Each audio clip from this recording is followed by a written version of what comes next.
पिछले एपिसोड में आपने देखा जहाँ ऐश केचम ने जोए नाम के एक इंसान के साथ दोस्ती की, उसकी फीबास को पकड़ने में मदद भी की और अब ऐश और ब्रॉक अपने रास्ते आगे जा रहे हैं। ऐश और ब्रॉक नदी के किनारे किनारे अपने रास्ते की तरफ आगे बढ़ते हुए जा रहे थे, लेकिन अब रात काफ़ी हो चुकी थी। अब उन्हें कहीं ठहरने के लिए एक जगह चाहिए थी। ब्रॉक कहता है, ऐश अब हमें कहीं पर टेंट लगा लेना चाहिए, अब रात काफ़ी हो चुकी है और इस तरीके से जंगल के अंदर जाना हमारे लिए सुरक्षित नहीं होगा। ऐश कहता है, हाँ ब्रॉक बिल्कुल तुम सही कह रहे हो, हमें अब टेंट लगा लेना चाहिए। हमें अगले सीन में दिखाया जाता है कि ऐश और ब्रॉक अपना टेंट लगा रहे हैं। साथ ही में ब्रॉक ने कुछ खाने के लिए भी सामान बाहर निकाला हुआ है। अब इन दोनों का टेंट लग चुका था। साथ ही में ब्रॉक ने कुछ खाने के लिए भी कमाल की चीज़ बनाई थी, जहाँ पर ऐश कहता है, वाह ब्रॉक तुम्हारे हाथों में तो जादू है, तुम हमेशा से ही बहुत ही स्वादिष्ट खाना बनाते हो। ब्रॉक अपनी तारीफ सुनकर खुश हो जाता है और कहता है, धन्यवाद ऐश, मुझे खुशी हुई कि तुम्हें खाना पसंद आया। अगले सीन में दिखाया जाता है कि जहाँ पर ऐश केचम ब्रॉक से कहता है कि ब्रॉक मुझे लगता है कि यहाँ पर काफ़ी अजीबोगरीब आवाज़ें सुनाई दे रही हैं, साथ ही में मुझे कुछ ज़्यादा ठंड लग रही है यहाँ पर, क्या तुम्हें ऐसा नहीं लग रहा? ब्रॉक कहता है, हम नदी के किनारे हैं, शायद इसी वजह से तुम्हें ठंड लग रही होगी। और बात रही आवाज़ों की, तो यहाँ पर वाइल्ड पोकेमॉन्स की वजह से वो आवाज़ें शायद तुम्हें सुनाई दे रही है। ऐश कहता है, हाँ ब्रॉक शायद तुम सही कह रहे हो, मैं कुछ ज़्यादा ही सोच रहा हूँ, चलो अब रात काफ़ी हो चुकी है, सोने चलते हैं। ऐश और ब्रॉक अपने टेंट के अंदर आराम कर रहे होते हैं, लेकिन हमें कुछ समय बाद ये दिखाया जाता है कि ऐश केचम नींद के अंदर ही बड़बड़ाने लगता है और इधर उधर अपने शरीर को फेंकने लगता है। हमें ऐसा लगता है जैसे कि ऐश केचम बहुत ही बुरा सपना देख रहा है, जिस वजह से ऐश परेशान है और ठीक तरीके से सो नहीं पा रहा। हमें अगले सीन में दिखाया जाता है कि ऐश केचम अभी भी नींद में है, लेकिन वो बहुत ही तेजी से जोरों जोरों से चिल्ला रहा है। उसकी आवाज़ें सुनकर ब्रॉक और पिकाचू उठ जाते हैं। ब्रॉक और पिकाचू ऐश के पास जाते हैं, जहाँ पर वो ऐश को उठाने की कोशिश करते हैं। ऐश केचम अभी भी अपनी नींद में ही था, लेकिन वो फिर भी बड़बड़ा रहा था और चिल्ला रहा था और न जाने कुछ भी बोले जा रहा था। तभी ऐश केचम अपने बिस्तर से उठता है और उठ खड़े होकर टेंट से बाहर निकल जाता है।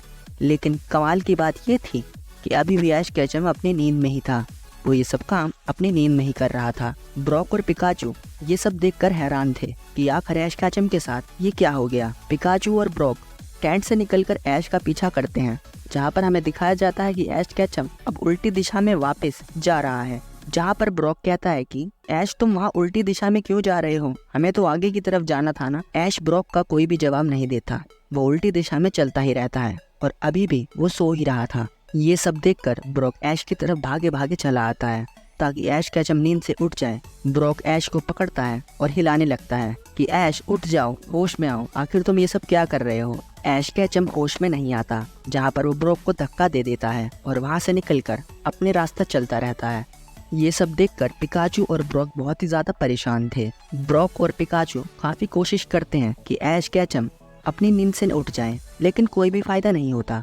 तभी पिकाचू अपने थंडरबोल्ट का इस्तेमाल करता है। एक जोरदार थंडरबोल्ट ऐश केचम को लगता है और उसे बहुत ही ज्यादा दिक्कत होने लगती है। थंडरबोल्ट की वजह से अब ऐश केचम आगे की तरफ नहीं बढ़ रहा था, वो अपनी जगह पर ही खड़ा हुआ था। पिकाचू बार बार अपने थंडरबोल्ट का इस्तेमाल करने लगा।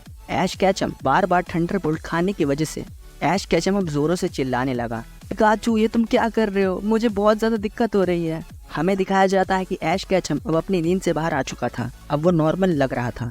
पिकाचू दौड़ते हुए ऐश के पास चले जाता है, जहाँ ब्रॉक भी काफी ज्यादा खुश होता है कि अब ऐश केचम बिल्कुल ठीक लग रहा है। ब्रॉक पूछता है, ऐश आखिर तुम्हें क्या हुआ था, तुम ये सारी हरकतें क्यों कर रहे थे। ऐश जवाब देता है, मुझे कुछ भी याद नहीं है ब्रॉक, आखिर मैं यहाँ पर क्यों आया, मैं यहाँ पर कैसे आया, तुम मुझ पर थंडरबोल्ट का इस्तेमाल क्यों कर रहे थे, मुझे कुछ भी याद नहीं है। ब्रॉक ये सब सुनकर हैरान हो जाता है और सोच में पड़ जाता है। अगले सीन में हमें दिखाया जाता है कि ऐश, ब्रॉक और पिकाचू अपने कैंप की तरफ वापस जा रहे हैं, लेकिन इस बारी ब्रॉक बहुत ही ज्यादा चौकन्ना था, वो हर चीज पर नजर रखे हुए था। ब्रॉक कहता है, ऐश अब हमें अंदर चलना चाहिए, हमें सुबह निकलना भी है, हमें आराम कर लेना चाहिए। ऐश और पिकाचू अंदर की तरफ जाते हैं, जहां ब्रॉक भी अंदर चले जाता है। टेंट के अंदर जाकर पिकाचू, ऐश और ब्रॉक तीनों लेट चुके थे, लेकिन ब्रॉक अभी सो नहीं रहा था। वो तुरंत बाहर आया। बाहर आकर उसने किसी को देखा, एक परछाई जो कि जंगल में दिख रही थी, लेकिन उसके आते ही वो परछाई कहीं गायब सी हो गई। ब्रॉक तुरंत अंदर जाता है, जहाँ पर वो ऐश और पिकाचू से कहता है कि हमें यहाँ से चलना पड़ेगा, मैंने यहाँ पर जंगल में किसी परछाई को देखा है, हमें पता लगाना पड़ेगा आखिर वो कौन था। क्योंकि हो सकता है उसी की वजह से ऐश तुम्हारे साथ ये सब हुआ है। हमें अगले सीन में दिखाया जाता है कि वो अपना सारा सामान वहीं पर छोड़कर उस परछाई वाली जगह की तरफ जाते हैं और जंगल के अंदर जाने की तैयारी करते हैं। वो जंगल के अंदर जाते हैं और इस बारी वो काफी ज्यादा चौकन्ने थे। वो सभी लोग जंगल के अंदर जाते हैं, तभी वो देखते हैं कि उनकी तरफ साई बीम का एक हमला हुआ है। ब्रॉक उस हमले से बच जाता है, लेकिन तभी पिकाचू की तरफ कंफ्यूजन अटैक होता है और जमीन पर पटक देता है। वो सब लोग बहुत ही ज्यादा घबरा जाते हैं, लेकिन तभी ऐश कैचम देखता है कि वहाँ पर 2 ड्राउजी और एक हिप्नो है। ऐश ब्रॉक और पिकाचू को कैसे तैसे संभाल लेता है।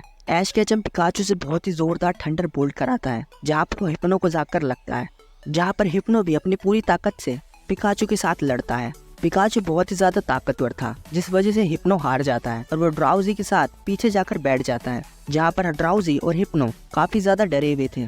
ब्रॉक ऐश से कहता है, ऐश रुक जाओ, तुम उन पर हमला मत करो। ऐश कहता है, आखिर क्यों, क्या हुआ ब्रॉक? ब्रॉक कहता है, जरा उस ड्राउजी को देखो, वो शायद से चोटिल है, उसे चोट लगी है, शायद से उन्हें हमारी मदद की जरूरत है। ब्रॉक धीरे से उन ड्राउजी और हिप्नो के पास जाता है। एक प्यारी मुस्कान लेकर वो उनसे पूछता है कि क्या तुम्हें कोई जरूरत है? देखो, तुम हमसे डरो मत, मैं तो बस तुम्हारी मदद के लिए आया हूँ। वो हिप्नो और ड्राउजी काफी ज्यादा डरे हुए थे। तभी ब्रॉक अपने बैग से निकालकर कुछ बेरीज ड्राउजी और हिप्नो के सामने रख देता है। वो ड्राउजी और हिप्नो थोड़ी देर तक तो कुछ भी नहीं करते, लेकिन थोड़ी देर के बाद हिप्नो और ड्राउजी वो बेरीज को ले लेते हैं और खाने लगते हैं।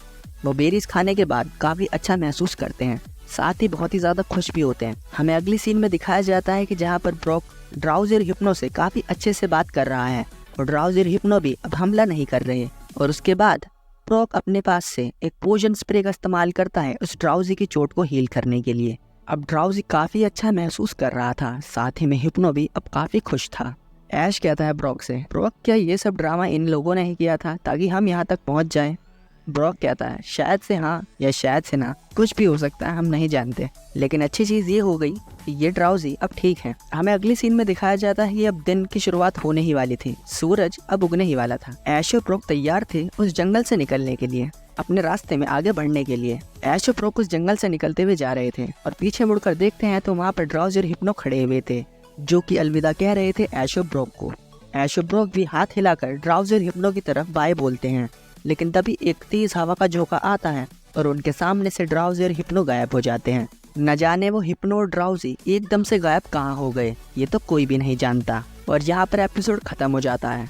ऐश और ब्रॉक के जीवन में बहुत सी कठिनाइयाँ आने वाली है, ये सब जानने के लिए अगला एपिसोड जरूर से देखना।